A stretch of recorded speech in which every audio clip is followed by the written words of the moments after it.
bombastic side-eye, criminal offensive side-eye. Napi bohong.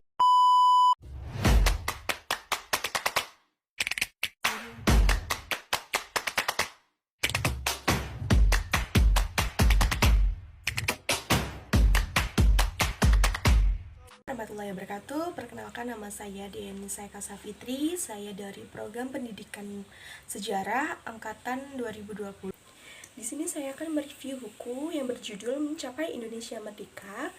Karya ini ditulis oleh Soekarno pada 30 Maret 1933 di Penggalengan, sebuah kota kecil pegunungan di sebelah selatan kota Bandung. Sebab-sebabnya Indonesia tidak merdeka. Profesor Fred pernah mengatakan sebenarnya Indonesia belum pernah merdeka dari zaman dahulu hingga zaman modern, dari ribuan tahun hingga saat ini, sejak zaman Hindu hingga saat ini. Menurut sang profesor, Indonesia selalu menjadi negara kolonial atau negara jajahan. Pertama jajahan Hindu dan kemudian jajahan Belanda. Dengan persetujuan yang sepenuhnya, maka di dalam salah satu bukunya ia mencantumkan syariat seorang penyair yang berarti di pantainya tanah Jawa rakyat berdesak-desakan, datang selalu tuan-tuannya setiap masa. Mereka beruntun-runtun sebagai runtunan awere. Tapi anak pribumi sendiri tak pernah kuasa kembali ke topik pembahasan bertolak belakang dengan pendapatan Profesor Fred. Indonesia pernah menjadi negara kemerdekaan, negara Indonesia kemudian kehilangan kemerdekaannya, kemudian menjadi koloni, kemudian menjadi Bristing, kemudian menjadi negeri jajahan 3 atau 4 tahun ratus yang lalu. Pada abad ke-16 dan ke-17 dunia barat menyelesaikan perubahan dalam struktur sosialnya. Development Eropa mundur secara bertahap, aktivitas pertukaran dan perdagangan muncul dan kelas tukang kayu muncul, perdagangan sangat aktif di seluruh benua Eropa Barat. Selanjutnya, imperialisme pada masa itu masih sangat kecil, jauh lebih kecil dibandingkan imperialisme modern saat ini. Imperialisme adalah sistem politik yang digunakan untuk mengendalikan dunia demi kepentingan kekuasaan kolonial. Penjajahan yang terjadi tidak hanya merampas sumber daya, namun juga berdampak pada setiap aspek kehidupan kolonial. Dua, yaitu dari imperialisme tua ke imperialisme modern. Imperialisme dihasilkan oleh kapitalisme. Imperialisme adalah produk kapitalisme. Imperialisme lama lahir dari kapitalisme lama, dan imperialisme modern lahir dari kapitalisme modern. Sifat kapitalisme lama sangatlah berbeda dengan sifat kapitalisme modern. Kapitalisme lama tidak mengetahui tempat kerja saat ini, tidak mengetahui pabrik yang ada saat ini, tidak mengetahui industri yang ada saat ini, tidak mengetahui bank-bank yang ada saat ini, tidak mengetahui angkatan kerja saat ini, dan tidak mengetahui cara produksi yang ada saat ini. Kapitalisme lama hanya mempunyai cara produksi yang kecil dan segala sesuatu yang mempunyai ciri-ciri kuno. Sedangkan kapitalisme modern menunjukkan modernitas yang sangat kompetitor, tempat kerja yang sangat sibuk, pabrik-pabrik yang dipenuhi asap, bank-bank yang mencapai langit, tenaga kerja yang menggunakan ribuan orang dengan buruh proletar, barang yang tidak lagi diproduksi dalam jumlah yang dipesan, tetapi dikrom dalam jumlah besar hingga sampai di gudang. Oleh karena itu, imperialisme lama yang muncul dari kapitalisme lama, imperialisme Ost-Indischen Company, dan imperialisme Kulturelle imperialisme tidak mengenal cara modern, tidak mengenal cara yang sopan. Dia berjuang dari kiri ke kanan serta menggunakan kekerasan dan kekejaman untuk membangun dan mempertahankan sistem monopoli. Imperialisme menerapkan sistem pemaksaan di mana menghancurkan ribuan nyawa, menghancurkan kerajaan dan kekerasan, dan memusnahkan miliaran tanaman cengkeh dan pala yang membahayakan keuntungannya, dan membuat aturan yang pertama competition, dua intellection, dan yang sangat membanding rakyat di terang-terangan membuat aturan yang menghapuskan perdagangan Indonesia dan terang-terangan memaksakan politik untuk memecahkan bala. Imperialisme masa lalu melahirkan style kerja paksa yang lebih kejam, lebih menguntungkan, dan lebih menyeksakan, yaitu setara budaya yang menjadi cambuk di pundak dan punggung rakyat. Dan yang ketiga, Indonesia, tanah yang mulia, tanah kita yang raya, di sanalah kita berada untuk selama-lamanya. Ya, di masa normal, sebelum melesat tarif tidak lebih dari 8 sen sehari, ini pun bukan imajinasi seorang pembohong, bukan hasutan yang dilakukan oleh para penghasut, bukan pemimpin agitator. Hal ini merupakan fakta yang nyata dan telah dibuktikan oleh para ahli ilmiah nasional Belanda sendiri. Seperti pendapatan yang didapat Karl Marx, ia membagi pendapatan Kang Marhen itu dalam 3 bagian: pendapatan dari perkuliahannya, bila mana Marhen tengah fridge. Namun, jumlahnya tidak dapat disangka. Dari Dr. Heuder punya kumpulan angka-angka ini, hitung segala konsisten dan untikannya Kang Marhen dari sebuah masukannya rezeki dan keluarnya rezeki Kang Marhen. Dia mengumpulkan angka perhitungannya tidak datang dari berita palsu, tetapi dari Velgerverstang resmi sendiri. Dia berdiri seobjektif-objektifnya, dia juga sama di tengah, bukannya di sisi ini, bukan di sisi sana. Oleh karena itu, perlu adanya kepercayaan dari setiap orang yang mau ikhlas. Orang Belanda lainnya juga mengakui bahwa Marhen adalah ayah yang menyedihkan, tetapi tidak ada yang gunanya menyebutkan nama-nama ini satu persatu dalam baca oleh kantung Marhen. Masyarakat Marhen sendiri merasakan kemiskinan dan penderitaan setiap hari, setiap jam, setiap menit. Marhen sendiri setiap hari merasakan betapa kekurangannya segalanya: kekurangan pembekalan, kekurangan pakaian, kekurangan barang-barang rumah tangga, kekurangan pendidikan bagi anaknya, kurangnya segala kebutuhan manusia, bahkan yang paling sederhana sekalipun. Dan yang keempat, yaitu di timur matahari mulai bercahaya, bangunan dan berdiri kawanan semua. Sistem imperialisme yang menuntut buruh telah mentransformasikan semangat kita menjadi semangat buruh yang teliti, semangat buruh yang hanya bisa bahagia jika kita mengabdi. Dulunya dikenal sebagai bangsa pemberani yang tidak mudah menyerah dan kapal-kapalnya melintasi lautan hingga India, Tiongkok, Madagaskar, dan Persia. Kini bangsa Indonesia dikenal dengan sebutan Het zult yok der Eder, bangsa yang paling lemah di seluruh muka bumi. Bangsa Indonesia kini telah menjadi sebuah bangsa kehilangan kepercayaan diri, kehilangan kepribadiannya, hilang kegagahannya, hilang ketabahannya sesama sekali. Semangat harimau menurut Profession Health adalah semangat bangsa Indonesia saat itu. Semangat sebelumnya telah berubah menjadi semangat kambing yang lunak dan pengecut. Dan ini bukanlah bencana rohani terbesar, bencana mental yang terpenting. Masyarakat Indonesia percaya padanya. Memang benar bahwa manusia kambing harus selalu dipimpin dan memimpin. Dan setiap bintang imperialisme dimanapun sistem imperialisme Indonesia selalu menggembar-gembarkan bunyi guntur sampai ke telinga kita. Namun maknanya tidak ada arti untuk mencari rezeki, tetapi untuk tujuan suci. Didiklah kami dari ketidaktahuan hingga arah kemajuan dan kebijaksanaan. Dan setiap bintang imperialisme di atas panji-panjinya imperialisme selama-lamanya adalah tertulis semboyan-semboyannya dan anasir Bicar and Eker Insun kesopanan dan keamanan umum. Sekarang Fajar mulai menyingsir pergerakan itu pasti sekali lagi hidup.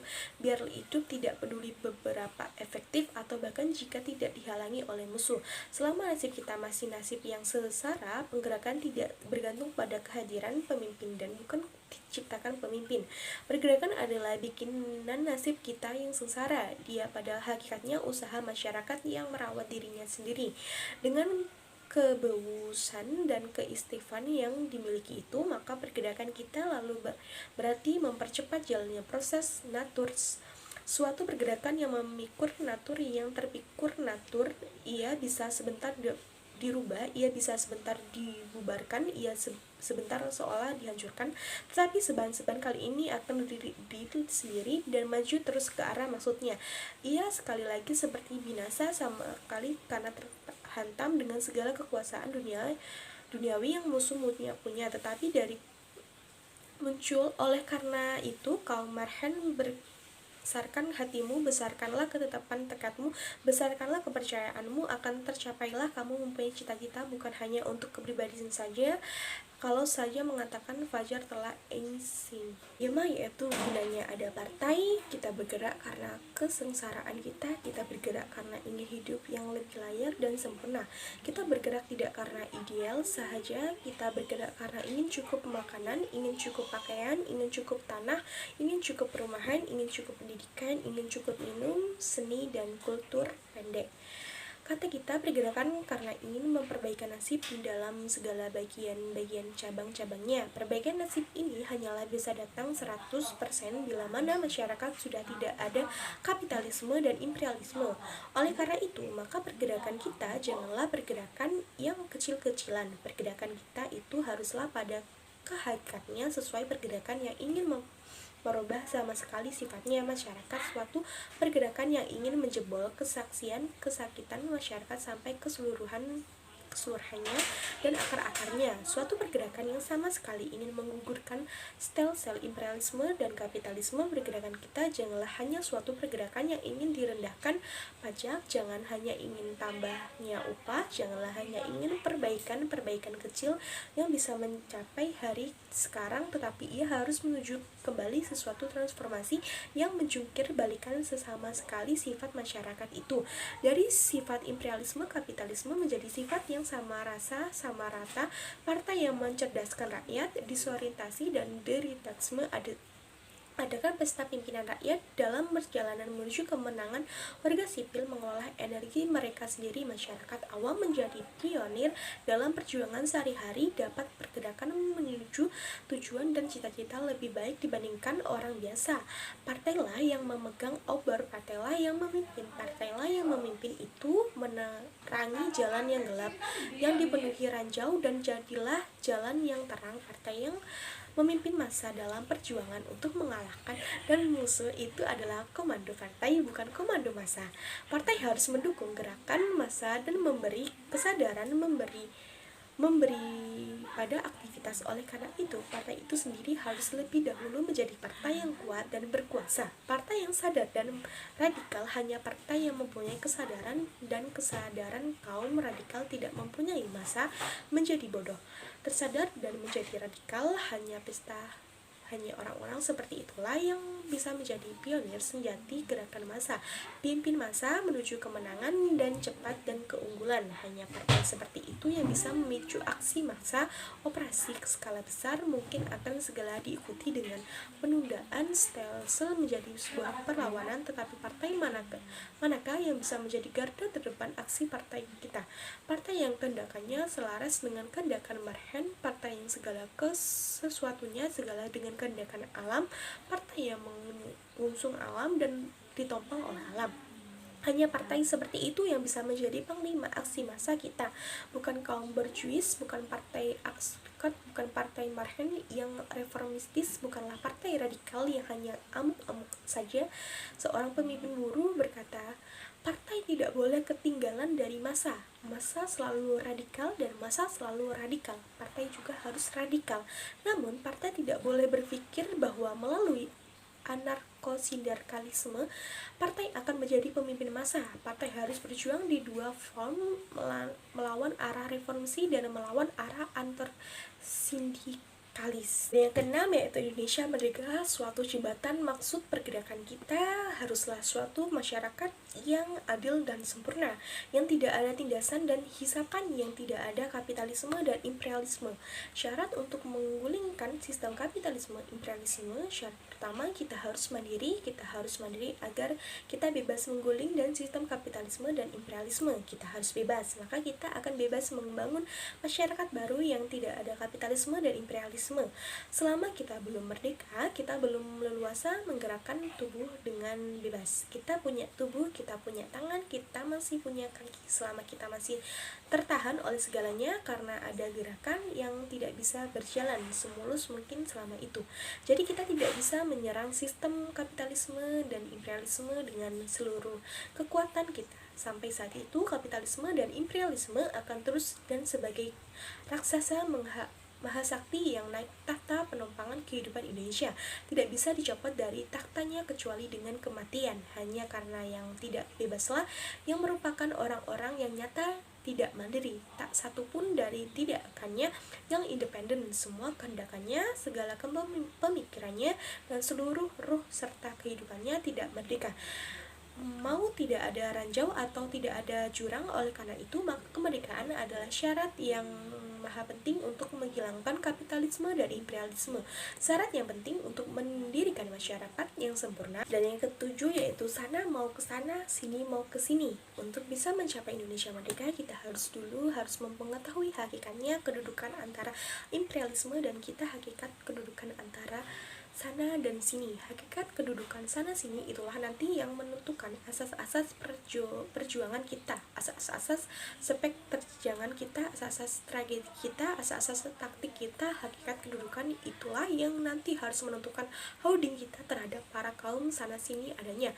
Memang riwayat dunia selamanya menunjukkan adanya suatu golongan atas dan adanya suatu golongan bawah yang bertentangan satu sama lain, berantritis satu sama lain. Di zaman feodal, golongan ningrat dengan golongan kaluwolo. Di zaman kapitalisme, golongan komandan dengan golongan proletar. Di zaman kolonial, golongan di penjajahan dengan golongan si terjajah. Maka antitese alias pretensionum dengan belakangan ini yang menguasai segelapan sifat hakikatnya berhubungan antara sana sini, sehingga sana sini selamanya adalah ketabrakan satu sama lain. Dan yang ke-8 yaitu March Forming radikalisme masa aksi. March forming adalah berarti formingnya march bikinan tenaga, pembikinan kuasa. March forming adalah jalan satunya untuk memaksakan kaum sana tunduk kepada kita. Paksaan ini adalah perlu oleh karena sana mau ke sana, sini mau ke sini. Oleh karena itu, seluruh riwayat dunia menunjukkan bahwa perombahan besar hanyalah diadakan oleh kaum yang menang, kaum yang mempertimbangkan untung rugi menyeluruh, atau kalau suatu march menentukannya. March forming, kita haruslah march forming yang terpikul oleh suatu asas-asas. Anarkisme antara sana sini, asas perlawanan, Zoldemai antara sana sini, asas kemerdekaan nasional, asas kemarhenan, asas bukan tawar menawar tetapi menggugurkan sel kapitalisme sama sekali. Asas mau mendirikan masyarakat baru di atas runtuh-runtuhannya kapitalis imperialisme itu, yaitu yang terpukul oleh kesana rasa sama rata. Asas inilah yang boleh dicakup dengan perkataan saja, yaitu perkataan radikalisme. Radikalisme terambil dari perkataan radik yang artinya akar. Radikalisme haruslah asas marvoting marhen, berjualak tidak setengah-setengah tawar menawar tetapi terjun sampai ke akar-akarnya, tidak setengah-setengahan hanya mencari untung ini hari saja, tetapi mau menjebol sel-sel kapitalisme imperialisme sampai ke akar-akarnya, tidak setengah-setengah. Mau mengadakan perubahan kecil sama, tidak mau mendirikan masyarakat baru sama sekali, tidak atas akar-akar yang baru, berjuang habis-habisan dengan tenaga pembongkaran pergaulan hidup sama sekali sampai ke akar-akarnya untuk mendirikan pergaulan hidup baru di atas. Radikalisme inilah yang harus menjadi nyawanya marketing marhen yang menolak untuk kebijakan segala sikap, tidak setengah-setengah saja, tetapi bagaimana jalan-jalannya kaum marhen menjelmaan marforning satu jalan dengan masa aksi kaum marhen bisa menggembar-gemborkan semangatnya sampai ke puncaknya angsa. Dengan masa aksi mereka bisa mengakibatkan sampai ke puncaan angsa. Dengan masa-masa mereka bisa mengakibatkan kemauannya menjadi sehebat gelombang samudera. Dengan masa aksi mereka bisa mengolah tenaga menjadi tenaga gempa. Dan yang ke-9 yaitu diserangnya jembatan emas. Memang benar semua orang pada abad ke-20 ini berani melamun tentang nasionalisme, akan tetapi takut akan menerapkan nasionalisme radikal, bebas primordial yang akhirnya hilang dan tidak ditinggalkan oleh kehangatan itu proses alami. Faktanya, esensi abad ke-20 bukanlah sebuah pengalaman manis seperti zaman-zaman wayang-wayangan. Prinsip abad ke-20 adalah perjuangan untuk hidup. Adakah Indonesia merdeka? Bagi Marhan menentukan hidup kemanusiaan. Indonesia merdeka menjanjikan tetapi belum pasti menentukan bagi Marhan hidup kemanusiaan yang memiliki itu. Jika Marhan menyetujui, maka perjanjian itu menjadi ketetapan dan mulai sekarang waspada, sedar dan prayedita menjaga pergerakan dan menyaring maksud jangan sampai kemasukan zat-zat yang sebenarnya racun bagi Marhan. Baru setelah Marhan menyadari perjanjian itu menjadi sebuah ketentuan bahwa Indonesia merdeka hanyalah suatu jembatan, sekalipun jembatan emas, yang harus dilalui dengan segala kawasan dan kepahitan. Jangan sampai di atas jembatan itu kereta kemenangan dikuasai oleh orang lain selain Marhan. Dan yang ke-10 yaitu mencapai Indonesia merdeka. Sekarang kapiun kemerdekaan, majulah ke muka, susulah pergerakanmu menurut garis-garis yang saya guratkan di dalam risalah ini. Habitatkanlah Partai Marhan agar supaya menjadi partai pelopornya masa. Kehidupan semua semangat yang ada di dalam dadamu. Habitatlah semua kecakapan mengorganisasi yang ada di dalam tubuh. Habitatlah semua keberanian banteng yang ada di dalam nyawamu. Tumpahkanlah semangat dan kecakapan mengorganisir dan keberanian banteng itu ke dalam tubuh partai. Tumpahkanlah kelaki-lakian itu dalam badan massa agar supaya massa seolah ketidaksan kembali segala kelaki-lakiannya dari zaman